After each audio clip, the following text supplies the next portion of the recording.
Pagi dok. Nah, perkenalkan ya, nama saya Dr. James Mityu Januari Fatede. Yang ini bertugas di Poliklinik Pasundanya, Dek. Nah, pertama-tama Dek ya, saya mau memastikan identitas Anda terlebih dahulu, boleh? Boleh dok. Apakah saya boleh tanya ya? Iya boleh. Nah, pertama-tama nama adek apa ya? Nama saya Alex. Nah, Alex, umurnya berapa Alex? Umurnya 16 tahun. Ya, saya mau mengkonfirmasi ini ya bahwa Alex ini jenis kelaminnya tuh laki-laki. Benar. Oke. Nah, tanggal lahir Alex? 20 Juli 2008 dok. Oke. Nah, di sini juga terdapat nomor rekam medis yang sudah disampaikan sama orang tua Alex ya. Jadi saya mau konfirmasi cuma 1, 2, 3. Iya. Nah, Alex. Nah, pada hari itu kita akan melakukan namanya pemeriksaan fisik hematologi ya Alex. Nah, di pemeriksaan fisik hematologi ini, di mana saya sebagai dokter akan memeriksa kondisi fisik AD yang bisa mempengaruhi dengan status hematologi. Nah, contohnya bagaimana? Nah, itu nanti saya akan menilai ya. Jadi saya bisa mengidentifikasi apa keluhan AD yang sudah diberikan sebelumnya pada saat analisis ya. Nah, apakah ada bersedia? Bersedia dok. Nah, apakah ada yang mau orang tua menemani di sini? Boleh dok. Boleh. Jadi orang tua bisa menemani ada ya di sini untuk pemeriksaannya. Nah, alangkah baiknya saya mencuci tangan dan menggunakan hand sanitizer terlebih dahulu ya.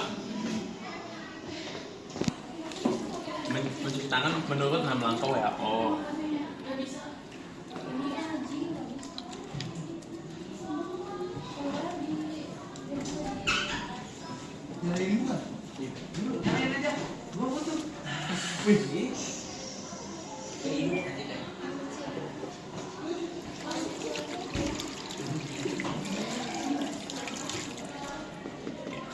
Ya aku belum nyala. Baiklah, setelah mencuci tangan 6 langkah WHO, saya akan mengenakan handscoon untuk steril.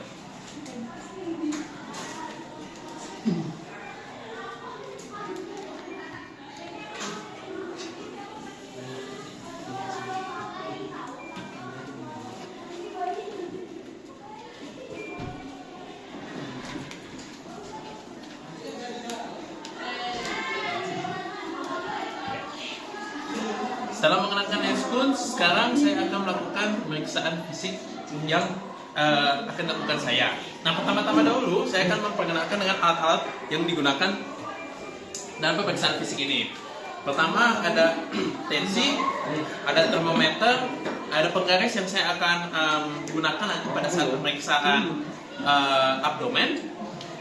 Juga ada salah satu termometer dan juga meteran ada satu lagi di sini. Dan juga stetoskop yang saya akan periksa. Nah, pertama yang saya akan nilai yaitu kesadaran dari pasien, di mana saya akan mencoba merangsang atau menanyakan beberapa merangsang untuk mendapatkan kesimpulan apakah pasien tersebut sadar atau tidak. Dek, apakah bisa dimengerti? Bisa dok. Bisa dimengerti ya. Ada bisa mendengar suara saya dengan bagus ya? Benar dok. Nah, setelah kesadaran sudah dicek, saya pertama-tama akan mengecek keadaan umum pasien. Kamera tolong di sini. Nah, seperti dilihat dalam pasien ini, pasien terlihat sedikit pucat. Ya, sedikit pucat dan juga dari keluhan sebelumnya itu terdapat pusing-pusing dan beberapa keluhan lain. Jadi menurut saya keadaan pasien ini merupakan keadaan yang sedang, karena keadaan yang sangat lemas letih lesu dan saat pasien. Nah, selanjutnya saya akan melakukan pengecekan tanda-tanda vital yang berupa tensi, nadi, respirasi, dan juga suhu. Nah, pertama yang saya akan lakukan yaitu dari tanda-tanda vital, yaitu mengecek suhu dari pasien tersebut dengan menggunakan termometer digital ini. Nah, Adek, tolong tegak ya. Nah, terdapat bisa dilihat di sini suhu pasien berupa 36,2, yaitu berupa suhu yang normal. Selanjutnya, saya akan menilai respirasi pasien dengan menyuruh pasien untuk bernapas secara normal. Nah, Adek tolong bisa bernapas, bukan maksudnya berdiri tegak, harus bernapas dengan normal, Pak. Nah, bisa terlihat dari sini pasien pun bernapas atau berrespirasi dengan normal saja. Nah, selanjutnya saya akan menilai nadi dari pasien. Nah, Ade bisa menundukkan tangan kanan, dan juga saya akan menilai nadinya dengan menekankan pada arteri radialis dengan menggunakan 3 jari. Oke. Sesudah itu tampaknya normal. Saya akan menggunakan tensi untuk menilai tekanan darah pasien.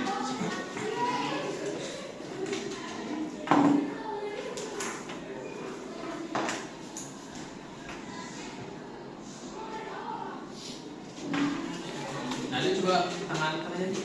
Terima kasih. Pastikan untuk menempatkan di atas lipatan anti-vital.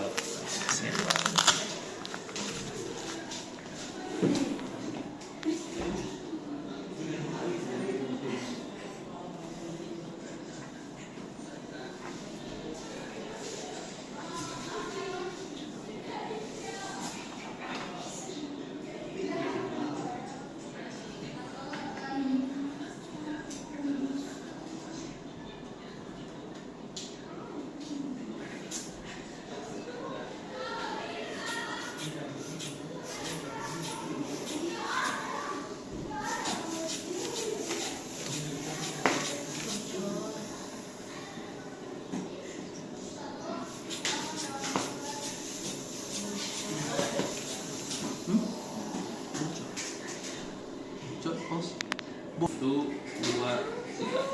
Dah.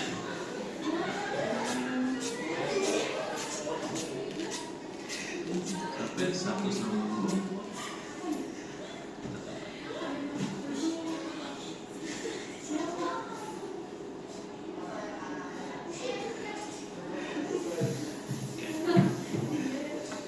Nah, sepertinya tekanan nadi pasien terlihat normal yang bernilai 121 per 60. Bisa ya.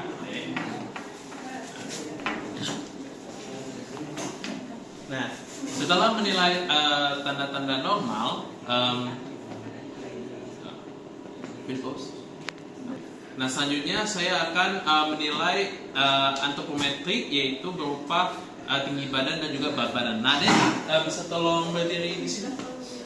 Nah, kita akan mengecek tinggi badan. Nah, tolong buka sepatunya terlebih dahulu. Oke. Gak usah pas kayak gini, gak usah.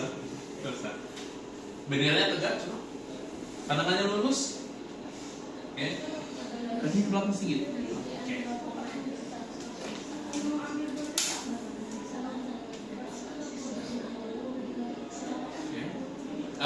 Kepalanya lurus. Oke. Nah, sepertinya tinggi badan pasien berada pada 165 dan juga karena tidak ada timbangan di sini, saya bisa menginterpretasikan bahwa berat badan pasien beratnya pada 66 kg. Setelah antropometri, ada bisa turun dulu? Soalnya juga bisa. Nah, selanjutnya saya akan menginspeksi kepala pada pasien. Dimana pertama-tama saya akan menginspeksi pada rambut pasien terlebih dahulu. Nah, terdapat pada rambut pasien ini terdapatnya normal dan berwarna hitam, dan juga tidak terdapatnya rontok. Itu bisa dikesimpulan bahwa status dari kepala pasien itu normal. Nah, selanjutnya saya akan melakukan inspeksi pada wajah, di mana saya menginspeksi pada wajah pasien. Kalau contohnya ada abnormalitas seperti frontal fossing, hidung melesat dan lain-lain. Coba ada lurus. Nah, oke. Nah, ciri-ciri atau abnormal pada wajah ini bisanya cenderung kalau ada terjadinya penyakit thalassemia atau penyakit yang termasuk penyakit kongenital atau berasal dari genetik. Ya, terlihat dari wajah pasien ini terlihat normal, jadi tidak ada hubungan dengan penyakit thalassemia gitu. Nah, bisa juga diinspeksi pada wajah, yaitu inspeksi pada mata pada pasien. Di mana pada mata pasien ini kita bisa menginspeksi apakah ada penyakit anemia hemolitik. Nah, apa yang kita harus ngecek pada mata pasien? Seperti ada konjungtiva atau matanya terlihat kekuningan, dan bisa dilihat dalam pasien coba. Tidak ada kekuningan, berarti tidak ada hubungannya dengan anemia hemolitik. Nah, selanjutnya kita akan inspeksi hidung. Karena di inspeksi hidung ini kita bisa melihat kalau ada gangguan koagulasi pada pasien. Jadi kita bisa lihat apakah ada epistaksi atau krusta sanguinolenta pada hidung pasien. Dan ini tidak terdapat krusta pun. Nah, yang paling terakhir untuk pengecekan dari mulut pasien, wajah pasien itu mengecek mulut, di mana kita akan menilai bibir. Di sini bibirnya terlihat baik-baik saja.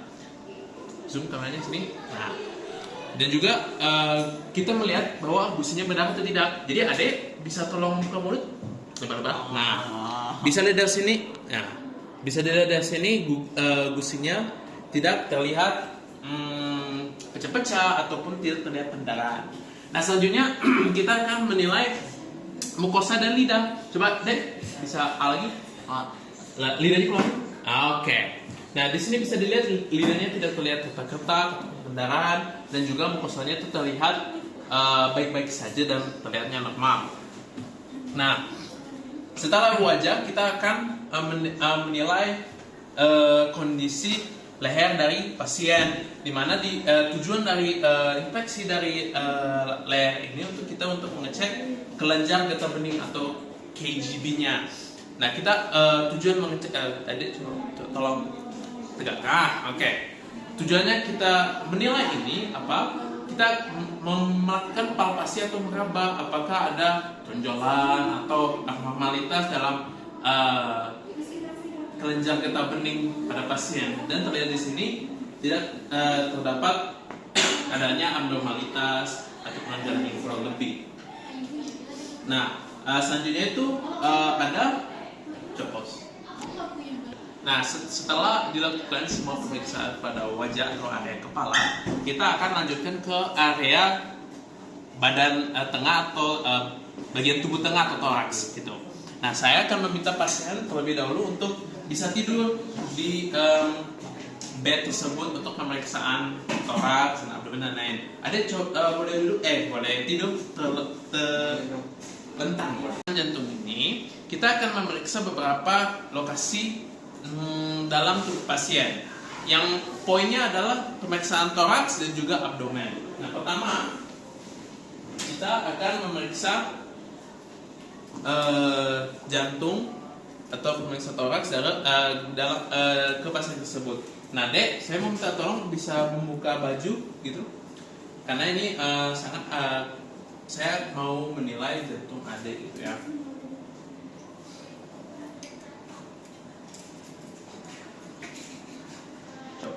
Nah, setelah pasien sudah berbaring di sini, saya akan mengecek jantung pada pasien. Nah, sebenarnya untuk mengeceknya ada dua cara, tergantung usia yang di bawah 7 tahun dan di atas 7 tahun. Nah, karena pasien ini berumur 16 tahun, dia di atas 7 tahun, jadi saya akan menilainya di ruang interkosta 5. Jadi bisa dilihat. Masih ada, kita bisa lihat di kanan ini dan mengetes dan bukan mengetes, maaf, mendengar apakah ada detakannya abnormal atau tidak. Saya dari sini. Nah, yang ingin kita dengarkan ini adanya murmur dari jantung. Jadi kalau kita terlihat ada murmur yang abnormal atau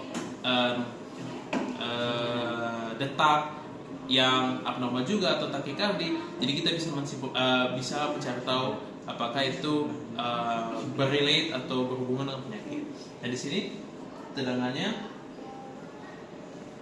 tidak terdengarnya murmur situasi pada pasien, jadi terlihatnya normal. Nah, setelah pengecekan dari toraks atau pengecekan jantung pasien, kita akan langsung dengan pengecekan abdomen, di mana kita akan mencari tahu apakah ada penyakit spleno atau patomegali atau pengembangan di limfa ataupun hati. Nah, nah sekarang yang coba sih. Nah, selanjutnya kita akan menilai hepa dari pasien, di mana dan hepa terdapat pada bagian kanan dari abdomen, kita bisa mengeceknya. Nah, pertama-tama kita akan memasangkan tangan kanan di atas dan tangan kiri sedikit di bawah, kita jadi bisa meraba kayak gini. Nah, tujuan kita meraba ini untuk meraba adanya penonjolan atau pembesaran dari hepa tersebut. Dan juga kenapa ada tujuannya dengan penggaris ini? Tujuannya adalah untuk menilai apakah pembesarannya diluas daripada area normal pada hepa tersebut. Nah, jadi kita bisa sekali lagi, Adek bisa jadi kita bisa menilai. Nah, dan sepertinya karena tidak ada penonjolan dan juga terdapat sapol atau soft, jadi dia termasuk normal. Nah, selanjutnya kita akan melakukan yang sama tapi pada bagian spleen atau limfa, dimana karena limfa terdapat di bagian kiri, kita akan hampir melakukan hal yang sama, dimana saya ke sini ya, dan ke sini dan melakukan hal sama. Jadi sekali lagi akan menempatkan tangan di bawah dan di atas dan akan meraba apakah ada penonjolan atau pembesarannya normal, dan menggunakan penggaris untuk menilai apakah terkeluar dari batas yang normal gitu. Nah, terdapannya normal juga di sini. Nah, jadi itulah cara pengecekan dari abdomen. Nah, setelah kita mengecek wajah atau kepala dan juga abdomen, kita akan mengecek kulit ataupun kondisi kulit pasien itu bagaimana. Nah, pertama yang kita akan mengecek adalah ekstremitas pasien. Yang bisa saya contohkan di sini adalah ekstremitas atas yang berupa tangan kanan, di mana bisa terdapat pada pasien ini terdapat hematrosis atau pembekakan pada tangan kanan. Nah, jadi kita bisa menilai dari mengecek ekstremitas ini kalau terdapatnya contohnya ada anemia defisiensi besi, atau hemofilia dan lain-lain. Nah, setelah itu kita menginspeksi kulit, jadi kulit di muka atau kulit di ekstremitas tadi, dan kita bisa menginspeksi apakah ada pucat, jaundice, ada memar tadi, dan yang saya sudah sebutkan tadi, terdapat pada kulit pasien itu terdapatnya ada memar pada tangan kanan pasien. Ya. Apa itu? Oh ya. Nah, jadi karena keluhan pertama pada pasien itu dapatnya ada memar yang besar pada kanan pasien. Nah, oleh karena memar ini bisa mungkin terjadinya pasien menyebabkan komplikasi karena adanya sel darah yang keluar dari pembuluh darah oleh karena memar tersebut. Nah, setelah pemeriksaan fisik yang sudah dilakukan, saya akan melepaskan handscoon dan mencuci tangan. Dek, masih hidup? Nah, jadi kita sudah selesai ya pemeriksaan fisik hematologi ya. Okay. Jadi dari pemeriksaan yang saya sudah lakukan, ada sebenarnya lumayan normal-normal saja. Dari pemeriksaan tanda-tanda vital, dari pemeriksaan mata, dari pemeriksaan rambut, mata, abdomen, baik-baik saja. Tetapi ada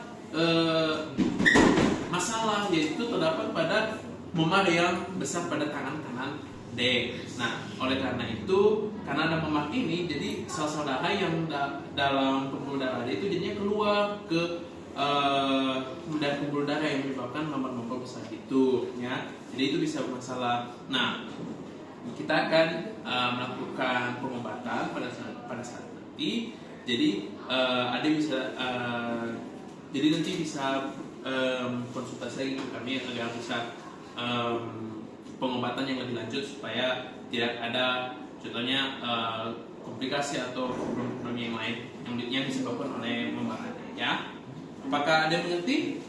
Apakah orang tua mengerti? Orang tua? Oke, baiklah. Sepertinya sudah mengerti. Jadi terima kasih sudah datang ke Poliklinik Persundanya. Terima kasih. Mungkin itu saja dari saya, video Adams. Sekian dan terima kasih.